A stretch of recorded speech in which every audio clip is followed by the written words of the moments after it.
Hi, I'm Suzanne of Marina Deerfield. This is a demo of how to make a bergère hat out of myelin straw braid. So there's a couple of things you need to know and prep before you start, but I'd like to show you some of my equipment to begin with. This is my straw braid machine right here, and it's on this lovely little desk, and it has this lovely little kidney-shaped leaf that comes in and out, which I'll demonstrate as we're going. And this is also another important part, is this kind of pinwheel where we stick the straw braid on it.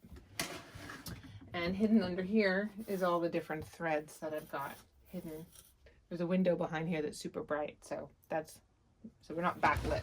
So the first thing is, when you buy your straw, it'll come like this. This is myelin straw, which I work with when I'm making bergères and boleros and gauchos. And what you want to do is you want to take a string, any type of string. It can be an elastic or a string. And I use a needle and I thread it and I put it through that open hole point. And then I tie it around the edge so that when you cut these pieces off of it, you don't lose that opening inside, because we're going to want to stick it on top of this. And it gets real tricky and unruly. So it's important to have that done. So that's one of the first things you do. Then the second thing you do is you take it and you soak it. So one of the first things I do is I soak the straw. There are different methods of doing it, but and you can also just steam it. If you have like an area you can put it where you can just steam it. But I soak it in the sink.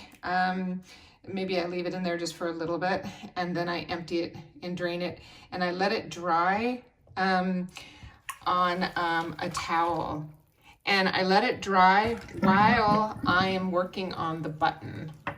So while I'm working on the button, this can dry out a little bit. It'll still be quite damp, but there's a reason why we want to do this. This is what I do. I just dry it right here on this bath mat for a little bit, and then occasionally I'll turn it over.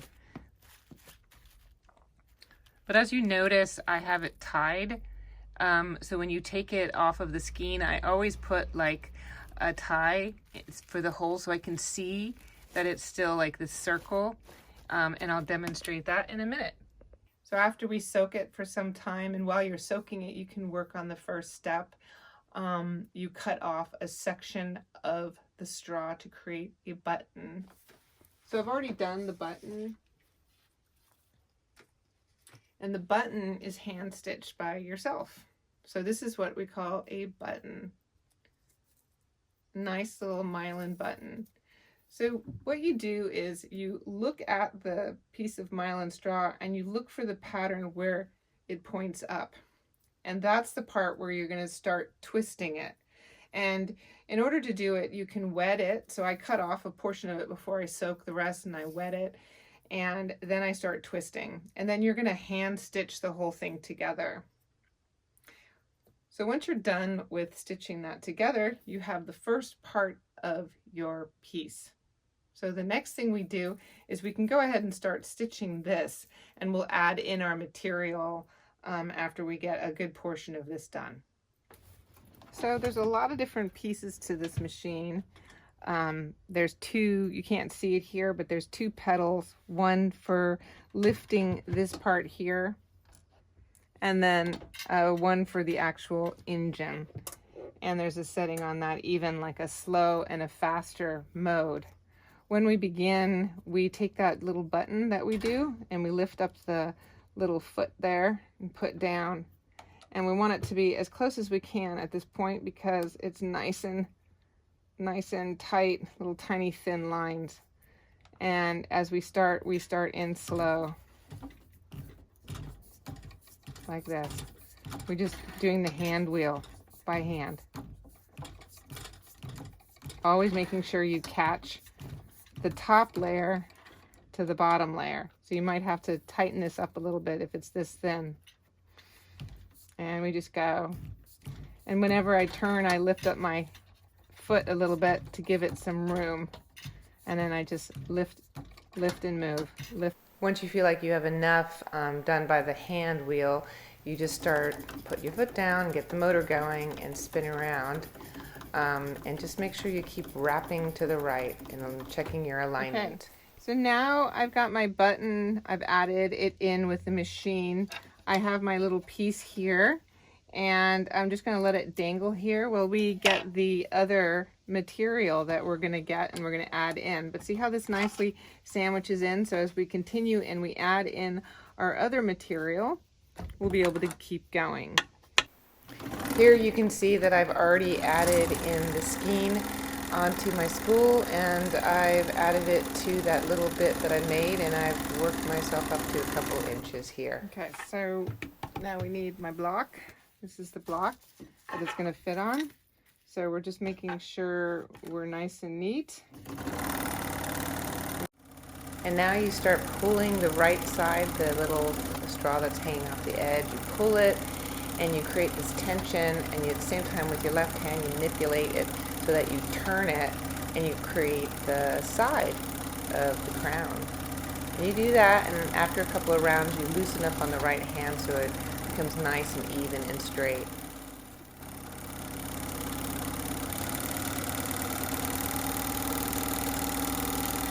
All right, now we want to start doing the opposite. We want to do this sort of thing where we pull on this end. We loosen this up a little bit, and we let this kind of, not terribly, we don't want to lose this over here. So we just want to gently, gently, gently, gently, gently, gently. And then we've kind of, there's some ripples, but we can work that out easily by just pulling this.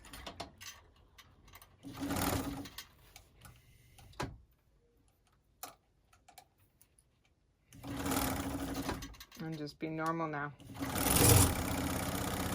And a lot of this can be taken care of when we block it again on the block. And the table's great because now you can lay it flat and you can just press down on the brim and it just evens itself out. And the ripple starts to straighten itself out. And we're going to block it, so we're not going to worry so much about it.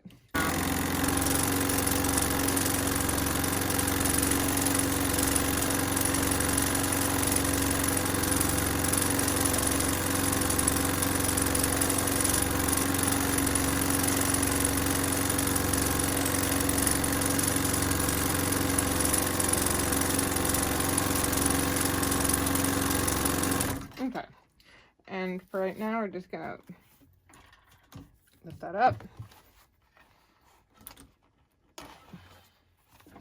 And so we've got the beginning of a bergère, and this is our piece. So now we can just block it and make it look good over here. So this is my favorite little steam iron here. It's got full power. Like the water is in here and it's got full power steam when you hold this little nozzle here. It just comes out like this. See that? Okay? So now what I'm going to do is I'm just going to, and I'll put that pin back in so we know where we began. I'm going to go ahead and bring my straw onto that block that I have so that I can make sure it's nice and aligned. Okay, and then I can even take the edge of it and iron, and you don't need to have this kind of an iron. You can use a regular iron, and just if you need to use the steam, you use it or not. And this just helps get that nice clean edge there. You know, when you're gonna get anyhow. And so if you don't need to necessarily steam it, if you're finding that your straw is expanding, then you just want to use it without the steam. My straw is still a little wet, so I don't really need to be steaming it. Steam expands. So now we're going to measure it. And we're about 3.5. We want to get to 4. 4.5 is where we're going right here.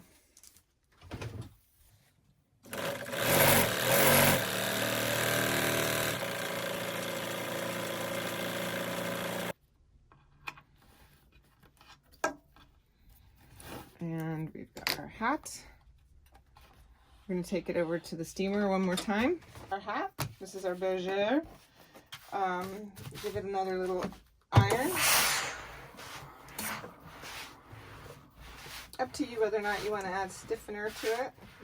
Definitely something you can do if you want it super stiff. We kind of like it a little softer.